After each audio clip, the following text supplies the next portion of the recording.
ఇవాళ మనతో ఉన్నారు doctor Sudhavani garu, dermatologist, aesthetic skin specialist, Hyderabad లో one of the leading dermatologist, 25 years experience ఉన్న డాక్టర్.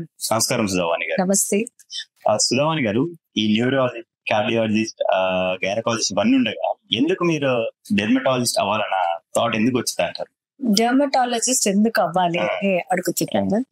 డెర్మటాలజిస్ట్ అంటే మొత్తం స్కిన్ స్పెషలిస్ట్ కదా. సో నేను ఎంబీబీఎస్ చదివేటప్పుడు మా medical college, Kurnool medical college లో మా ప్రొఫెసర్ ఉండేవారు. సో ఆయన అసలు చాలా బాగా ట్రీట్ చేసేవారు.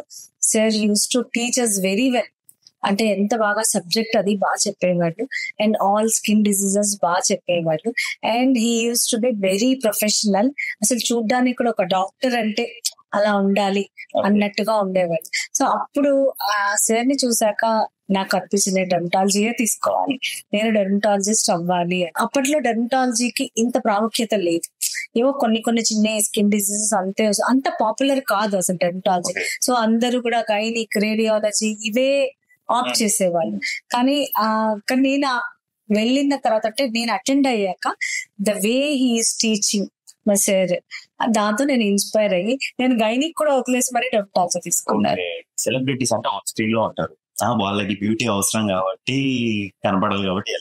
నార్మల్ హ్యూమన్స్ రెగ్యులర్ అవసరం బ్యూటీ అంతా, స్కిన్ కేర్ అంటే ఇప్పుడు సెలబ్రిటీస్ కి మీరు అన్నట్టు సెలబ్రిటీస్ డిఫరెంట్ గా వాళ్ళు మెయింటైన్ చేసుకోవాలి. అసలు మామూలుగా చెప్పాలంటే నార్మల్ పీపుల్ కన్నా సెలబ్రిటీసే more expose to light, sun light, బయట షూటింగ్ అని ఎండల్లో కట్టలు అంటే నేను అనుకుంటాను అలాగే. దే ఆర్ మోర్ ఎక్స్పోజ్డ్ మాకన్నా కూడా. సో వాళ్ళకి డెఫినెట్ గా skin care they have to maintain. వాళ్ళు ఎంత మెయింటైన్ చేయాలి, స్కిన్ రింకిల్స్ రాకుండా ఉండాలి, ఆన్ స్క్రీన్ వాళ్ళు బాగా కనిపించాలి. సో వాళ్ళకి అవసరం. సో మీరు అన్నట్టు మామూలు వాళ్ళకి అవసరమా అనుకుంటున్నారు కదా. సో నన్ను అడిగితే స్కిన్ కేర్ రొటీన్ అనేది ప్రతి ఒక్కరికి అవసరమే. ట్రీట్మెంట్స్ అవన్నీ పక్కన పెడితే what is skin care routine? చాలా సింపుల్. మన స్కిన్ కి ఒక మాయిశ్చరైజర్ అప్లై చేస్తారు, ఒక సన్ స్క్రీన్ పెడతారు. ఓకే, సో ఇది చాలు స్కిన్ కేర్ రొటీన్. అవసరమైతే యాంటీ ఏజింగ్ ఆర్ పిగ్మెంటేషన్, ఇది స్కిన్ కేర్ రొటీన్. ఇది ప్రతి ఒక్కళ్ళు కూడా అంటే స్టార్ట్ చేస్తే వాళ్ళ స్కిన్ కూడా మంచిగా అంటే పిగ్మెంటేషన్ లేకుండా బాగుంటుంది అని నా ఉద్దేశం. Because skin is the largest organ. ఇప్పుడు మనల్ని రిఫ్లెక్ట్ చేసేది స్కిన్, కరెక్ట్? సో మన ఇంటర్నల్ హెల్త్ ను కూడా స్కిన్ అనేది రిఫ్లెక్ట్ చేస్తుంది. So skin care, simple skin care ప్రతి ఒక్కళ్ళు పాటించాల్సిన అవసరం ఉంది అనేది నా ఉద్దేశం. Most of the men women compare చేస్తే ఉమెన్ కి ఎక్కువ బ్యూటీ ప్రొడక్ట్స్ ఉంటాయి మెన్ తో కంపేర్ చేస్తే. అంటే ఎందుకు మెన్ ని అంత చిన్న చూపు చూడవా, లేకపోతే ఎందుకు మెన్ అంత కేర్ తీసుకోకపోవడం ఏంటి అసలు? ఏంటి రీజన్? అంటే మెన్ చిన్న చూపు చూడడం అని కాదు, యాజ్ సచ్ మెన్ కి అంత ఓపిక ఉండదు, అంత ఇంట్రెస్ట్ కూడా ఉండదు. ఇప్పుడు చాలా మంది ఏం పర్లేదు ఇప్పుడు అప్పుడు జనరల్ గా బ్యూటీ అంటే అమ్మాయిలు అనే అట్లనే చూస్తుంటారు కదా. అట్లా పోట్రేయింది మొదటి నుంచి. సో అమ్మాయిలందరూ కూడా స్కిన్ బాగుండాలి, మనం మంచిగా కనిపించాలి అనేది ఒకటి ఉంటుంది. అది అంటే అంతే కదా, అమ్మాయి బ్యూటీ అంటే లేడీ అనేది అట్లా వచ్చేసింది. అందుకే అబ్బాయిలు ఏమనుకుంటారు, మాకు అవసరం లేదు, పర్వాలేదు, ఈ మచ్చే కదా, పింపుల్సే కదా, తగ్గిపోతాయి, అంత అవసరం. కానీ ఇప్పుడు చేంజ్ అయింది, కాన్సెప్ట్ చేంజ్ అయింది. మెన్ కూడా వస్తున్నారు. అండ్ అంటే నేను అనుకోవడం ఈ అమ్మాయిలు కూడా అబ్బాయిలకి చెప్తున్నారు అనమాట, you should look like this, ఇలా ఉంటే నీట్ గా ఉంటుంది, ఇలా ఉండాలి, you have to take care of skin care. ఎందుకంటే నా క్లినిక్ లో చాలా మంది వస్తారు కదా, వీళ్ళేం మాట్లాడరు కానీ వీళ్ళు చెప్తూ ఉంటారు, you should take care of your. అంటే అది అక్కడ బ్యూటీ అందంగా కనిపించాలని నేను అన్నాను. సింపుల్ గా వాళ్ళ స్కిన్ మంచిగా హెల్తీగా ఉంటే ఆ కాన్ఫిడెన్సే వేరే ఉంటుంది. తర్వాత స్కిన్ తో పాటే కదా అందరూ అంటే పీపుల్ జడ్జ్ చేస్తూ ఉంటారు కదా. సో మొత్తం పిగ్మెంటేషన్ ఉంది, వాళ్ళు పట్టించుకోకుండా వీళ్ళకి పట్టించుకోకపోవచ్చు. సో అందుకని ఇప్పుడు అబ్బాయిలు కూడా వస్తున్నారు. అండ్ మ్యారేజ్ ముందు వాళ్ళు కూడా చాలా ట్రీట్మెంట్స్ తీసుకోవడం, యాక్నీ స్కార్స్ కి, పిగ్మెంటేషన్ కి రకరకాల ట్రీట్మెంట్స్ వస్తున్నారు. Now makeup also started for men. Hydrafacials కి వస్తున్నారు. మొన్న ఒక క్లయింట్ వచ్చారు, నాకు మ్యారేజ్ ఉంది, హైడ్రాఫేషియల్ చేసుకుంటాను, నేను వెంటనే మేకప్ వేసుకోవచ్చా అని అడుగుతాను. సో అంత చేంజ్ వచ్చింది. ఇప్పుడు నార్మల్ గా అంటే మెన్ ఎక్కడికైనా బైక్ మీద వెళ్ళినా, ఎక్కడికైనా బయటకు వెళ్ళినా కూడా మాస్క్ కూడా పెట్టుకోరు. అలాంటిది ఉమెన్ పబ్లిక్ సెక్టర్ అంటే ట్రైన్ లో అయినా మెట్రోలో అయినా ఎక్కడ ట్రావెల్ చేసినా కూడా అన్ని అప్లై చేసుకొని ఫుల్ కవర్ తో వెళ్తారు. అది ఇంట్రెస్ట్ అంటారా? ఇంట్రెస్ట్. ఇంకొకటి ఏంటి అంటే ఇప్పుడు అన్ని ప్రాబ్లమ్స్ వచ్చి పిగ్మెంటేషన్ వచ్చి ట్రీట్మెంట్స్ తీసుకునే బదులు if you apply properly prevention కూడా ఉంటుంది కదా, రింకిల్స్ రాకుండా పిగ్మెంటేషన్ రాకుండా అలా ఉంటుంది. కానీ మాస్క్ అనేది మాత్రం అందరూ పెట్టుకోవాలి, అది మెన్ ఉమెన్ తేడా లేదు. సన్ కి మీరు కవర్ చేసుకునేది అంటున్నారు కదా. ఓకే, సో అది నిజంగానే అమ్మాయిలకి శ్రద్ధ ఎక్కువ ఉంటది, అబ్బాయిలు అంత పట్టించుకోరు అది. సో నౌ కొంచెం చేంజ్ అయింది. ఇప్పుడు మీరు డెర్మటాలజిస్ట్ ఒక క్వశ్చన్ అడుగుతాను. ఇప్పుడు ఒక పర్సన్ క్రికెట్ ప్రిపేర్ అవుతున్నారు, క్రికెట్ ప్లేయర్ అవుదాం ట్రైనింగ్ తీసుకుంటున్నాం, అయితే ఆ person men or women, when it comes to beauty, మీరు దంగల్ మూవీలో ఒక ట్రాక్ ఉంటుంది, అమీర్ ఖాన్ కూతురు ప్లేయర్ అవ్వడానికి ఆ గ్యాప్ లో ఏమైతుందంటే బ్యూటీ మీద కాన్సన్ట్రేట్ చేసేసరికి స్కిల్ మీద ఎఫెక్ట్ పడుతూ ఉంటుంది. అది ఏంటంటారు, అది ఎందుకు అంటే బ్యూటీ అంతా డైవర్ట్ చేసేస్తుంది అంటారా? అలా ఏమీ లేదు. సో అది వాళ్ళ అంటే హౌ దే టేక్, వాళ్ళ మెంటాలిటీ మీద డిపెండ్ అయి ఉంటుంది. బ్యూటీ అంటే ఏంటి, నీట్ గా కనపడడం లేదా గ్రూమింగ్ అంతవరకు. సో అది మీరు మంచిగా కనపడినంత మాత్రాన మీరు దీని మీద కాన్సన్ట్రేట్ చేయట్లేదు అంటే అది వాళ్ళ ఇష్టం, కానీ దానికి దీనికి సంబంధం లేదు. ఇంకా if you are well groomed, బాగున్నారు అని అందరూ కాంప్లిమెంట్స్ ఇస్తే ఇంకా యూ కెన్ పర్ఫార్మ్ బెటర్, ఇంకా బాగా చేయాలని ఇంకా పెరుగుతుంది కాన్సన్ట్రేషన్, కానీ తగ్గదు.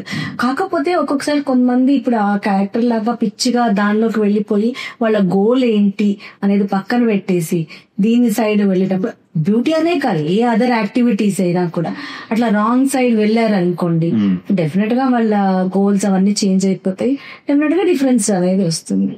ఇప్పుడు మనం హిస్టరీలో చూసుకుంటే మొత్తం ఏన్షియంట్ అక్కడ చూసుకుంటే ఉమెన్ వాళ్ళ స్కిన్ చాలా ఫ్లాలెస్ గా ఉండేది. ఏ కాస్మెటిక్స్ అప్పట్లో ఏం లేవు కాబట్టి న్యాచురల్ గా మట్టి అదే యూజ్ చేస్తారు కాబట్టి అది వస్తూ తగ్గిపోయింది కంప్లీట్ గా, అసలు లేదు. చాలా రేర్, ఏదో చాలా క్రీమ్ యూజ్ చేసినా కూడా మళ్ళీ అంత న్యాచురల్ ని సింక్ చేయకపోవడం, ఆ ఈక్వాలిటీ రావట్లేదు. ఏంటి అసలు ఏంటి ఆ డిఫరెన్స్ ఏంటి అంటే అప్పటికి ఇప్పటికి ఎందుకు చేంజ్ అంటే అప్పుడు ఎలా ఉన్నాయి పరిస్థితులు, ఇప్పుడు ఎలా ఉన్నాయి, కానీ మళ్ళీ అవన్నిటిని రికవర్ చేయడానికి క్రీమ్స్ అవన్నీ వచ్చాయి కదా వచ్చాయి అంటే చెప్తున్నాను లేదండి. అప్పుడు ఎలా ఉంది, ఇప్పుడు ఎలా ఉంది. అప్పుడు అంతా కూడా fresh food, fresh water, fresh air and life is very simple. ఏంటి లైఫ్ గోల్స్ అప్పట్లో, మనము ఫుడ్ మంచి ఫ్రెష్ గా ఫుడ్ తిన్నామా, హ్యాపీగా పడుకున్నామా, అలా ఉంది. ఇప్పుడు అలా కాదు కదా. సో డబ్బులు వెనకాల పరిగెట్టడం అనే కాదు, everybody wants to prove themselves. So ఒక గోల్ ఉంటుంది, దాన్ని అచీవ్ చేయాలి. దాంతో పాటు విమెన్ కి చాలా బాధ్యతలు వచ్చేసాయి. ఒకప్పుడు ఓన్లీ ఇంట్లోనే వంట చేసి పెట్టాలి, ఇప్పుడు జాబ్ చేయాలి, పిల్లల్ని మల్టీ టాస్కింగ్ అయిపోయాలి. అంటే ఈ మల్టీ టాస్కింగ్ లో ఏమవుతుందంటే హార్మోనల్ చేంజెస్ కూడా వచ్చేస్తాయి, పొల్యూషన్, స్ట్రెస్ అండ్ ఇవన్నీ కూడా మేనేజ్ చేయాల్సి వస్తుంది.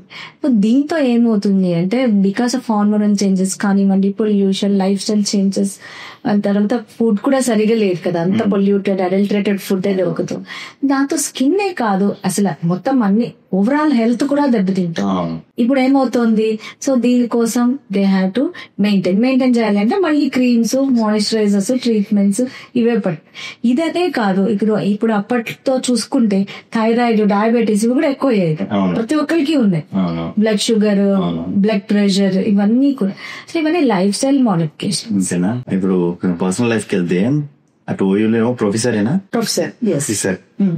మళ్ళీ ఇక్కడ హాస్పిటల్లో మళ్ళీ ఇక్కడ ప్రాక్టీస్ చేస్తూ ఇంటికి వెళ్ళినాక మళ్ళీ పర్సనల్ లైఫ్ ఎలా ఎన్ని బ్యాలెన్స్ చేయడం అవుతుందా? అంటే మనం చెయ్యాలి అనుకుంటే చేయొచ్చు. If you feel it is a burden, అప్ప నేను ఏమి చేయాలనుకుంటే ఏమీ చేయాలి. If you love, if you are passionate about your work and all, అది బర్డెన్ అనిపించదు. సో ఇప్పుడు నాకు నేను మార్నింగ్ నుంచి ఈవినింగ్ వరకు నేనే కాదు, నాలాగా చాలా మంది ఉన్నారు, నాకన్నా ఇంకా బాగా కష్టపడే వాళ్ళు ఉన్నారు, నాకన్నా ఇంకా ఎక్కువ వర్క్ చేస్తారు. This is all because of అంటే ఆ వర్క్ పట్ల ఉన్న ప్రేమ కానీ అభిమానం కానీ చెయ్యాలి అనే ఒక ఇది ఉన్నప్పుడు ఏది బర్డెన్ అనిపించదు. ఒకటి అచీవ్ చేయాలి అనుకుంటే వెళ్ళాలి అంతే. ఇప్పుడు మీరు అన్నారు కదా మార్నింగ్ నుంచి ఈవినింగ్, నేను 1 or 2 days నేను ఖాళీగా కూర్చున్నాను అనుకో, నాకు పిచ్చి పడుతుంది. అలా అలవాటు అయిపోయాను, ట్యూన్ అయిపోయాను. నేనే కాదు నాలాగా చాలా మంది అలా ఉంటారని నేను అనుకుంటున్నాను. అసలు ఈ SPF సంగతి ఏంటి అసలు? ఇంత నెంబర్ యూజ్ చేయాలి, అంత నెంబర్ యూజ్ చేయాలి అంటారు. అది ఎంత నెంబర్ యూజ్ చేయాలి? Sunscreens right. SPF అంటే సన్ ప్రొటెక్షన్ ఫ్యాక్టర్. సో ఇది ఏం చెప్తుంది అంటే మీరు సన్ స్క్రీన్ పెట్టుకుంటే అది ఎంత వరకు మనకి UVB రేస్ నుంచి ప్రొటెక్షన్ ఇస్తుంది అనేది చెప్తుంది. సో SPF కాకుండా ఇంకా PA++ అని కూడా ఉంటుంది. ఇదేమో ఫిజికల్ సన్ స్క్రీన్స్ కి, అదేమో కెమికల్ సన్ స్క్రీన్స్ కి. సో ఎంత SPF అనేది బాగా పాపులర్ అయితే ఓకే. సో మన ఇండియన్ స్కిన్ కి ఎలాగో మనం కొంచెం డార్కర్ సైడ్ type 4, type 5 కింద వస్తాం. సో అలా వచ్చినప్పుడు మనకు ఆల్రెడీ స్కిన్ కొంచెం డార్క్ ఉంటుంది కాబట్టి కొంచెం ప్రొటెక్షన్ ఆల్రెడీ న్యాచురల్ గా ఉంటుంది. మన ఇండియన్ స్కిన్ కి 15 SPF సరిపోతుంది. అంటే 15 SPF ఒక 90%, 92% ప్రొటెక్షన్ ఇస్తే 50 SPF అనేది 94%, 2%, 3% గ్యాప్ వస్తుంది. కానీ మేము ఇప్పుడు ఆఫ్టర్ ద ప్రొసీజర్ ప్రొటెక్షన్ చాలా ఇంపార్టెంట్. ఏదైనా ట్రీట్మెంట్ తీసుకున్నారు లేదా ఏదైనా chemical peel, laser, so we prescribe generally 50 SPF only. ఎందుకు అంటే 50 SPF కొంచెం ఒక 2%, 3% ఎక్కువ ఇవ్వడం ఒకటి, కొంచెం క్వాంటిటీ వాళ్ళు అటు ఇటుగా అప్లై చేసినా మంచి ప్రొటెక్షన్ ఉంటుంది. బట్ SPF వెనకాల పడిపోయి 100 SPF, 100++ SPF ఉన్నాయి, అవి కూడా ఉన్నాయి. సో అవన్నీ అంత అవసరం లేదు. బట్ ద సన్ స్క్రీన్ మీరు ఏదైతే వాడుతున్నారో అది ప్రాపర్ గా అప్లై చేసుకోవడం, ఎంత క్వాంటిటీ అప్లై చేయాలి, ఎప్పుడు అప్లై చేయాలి, తర్వాత రిపీటెడ్ అప్లికేషన్స్, ఇవి చేస్తే చాలు. ఇప్పుడు ఇంట్లో కూడా అప్లై చేసుకోవచ్చు సన్ స్క్రీన్? అప్లై చేయాలి. బికాస్ మనం ఇంట్లో ఉన్నా కూడా we're expose to the sun. ఆ లైట్స్ నుంచి కానీ, లేకపోతే కుకింగ్ లైట్ నుంచి కానీ, ఫోన్స్, మొబైల్స్, తర్వాత ల్యాప్టాప్, వీటన్నిటి నుంచి కూడా UVB రేస్ వస్తూ ఉంటాయి. కానీ ఒకసారి సన్ స్క్రీన్ అనేది స్టార్ట్ చేస్తే రెగ్యులర్ గా అప్లై చేయాలి. ఇర్రెగ్యులర్ అప్లికేషన్ ఉంటే మళ్ళీ స్కిన్ డ్యామేజ్ పెట్టద్దు అంటే అసలు పెట్టదు. కానీ ఒకసారి స్టార్ట్ చేస్తే మాత్రం ప్రాపర్ గా రెగ్యులర్ గా అప్లై చేసుకోవాలి. ఓకే. ఈ హోమ్ రెమెడీస్ సంగతి ఏంటంటారు? రీల్స్ లో వస్తూ ఉంటాయి, చాలా మంది చాలా రీల్స్ లో చేపిస్తూ ఉంటారు. ఇప్పుడు ఇన్ఫ్లుయెన్స్ చేసిన రీల్ ఏమైనా ఉందా? వీడియో మిమ్మల్ని కూడా?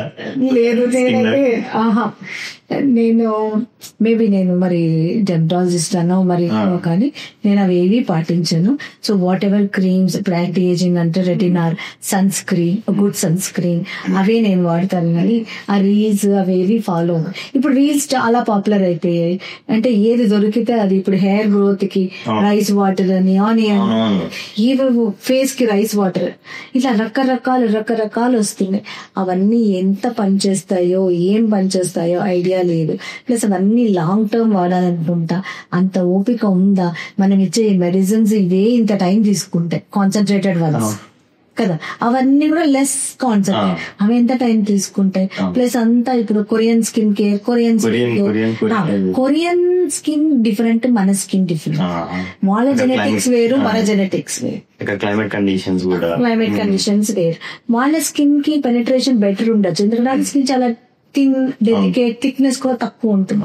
మన స్కిన్ కి అది ఎంతవరకు పెనట్రేట్ అవుతుంది. సో ఇవన్నీ కూడా కంపారిటివ్ స్టడీస్ చేస్తే గానీ మనం ఏమీ చెప్పలేం.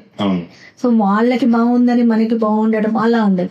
ఇప్పుడు ఫర్ ఎగ్జాంపుల్ లేజర్స్ చేస్తుంటారు. సో ఈ లేజర్స్ చేస్తున్నప్పుడు కొన్ని US వైట్ స్కిన్ ఉంటుంది కదా, అక్కడ వాళ్ళు వేరే లేజర్స్ వాడతారు, మన ఇండియన్ స్కిన్ కి వేరే లేజర్స్. సో వాళ్ళ లేజర్స్ మనం యూజ్ చేసాము అంటే మనకి బర్న్స్ వచ్చేస్తాయి. సో ఇట్లా స్కిన్ టైప్ ని బట్టి క్రీమ్స్ కానివ్వండి, లేకపోతే లేజర్స్ కానివ్వండి, ఇలా డిఫరెంట్ గా ఉంటాయి. మనం మోస్ట్లీ నేను చూసిన వాటిలలో ఏ చూసినా మోస్ట్లీ ఈ కాఫీ పౌడర్ ఎక్కువ కొంచెం అది అనిపిస్తుంటది ట్యాన్ రిమూవల్ కి. అంట ఏమైనా యూజ్ ఉంటుందా? కొంచెం ఇప్పుడు ఏదైనా సరే మీరు ఒక ప్యాక్ లాగా వేసి కాసేపు ఉంచి తీస్తే టెంపరీగా కొంచెం గ్లో వస్తుందేమో, కానీ అది అంత ఎఫెక్టివ్ గా ఏమి లాంగ్ టర్మ్ రిజల్ట్స్ అయితే నిల్. ఇప్పుడు మామూలుగా మీరు శనగపిండి, పాలు కలిపి ఫేస్ కి పెట్టేసి ఒక 10 నిమిషాలు డ్రై అయ్యాక తీస్తే కూడా కొంచెం గ్లో ఉంటుంది. బికాస్ అదంతా కూడా కొంచెం టెంపరీగా వర్క్ చేస్తుంది.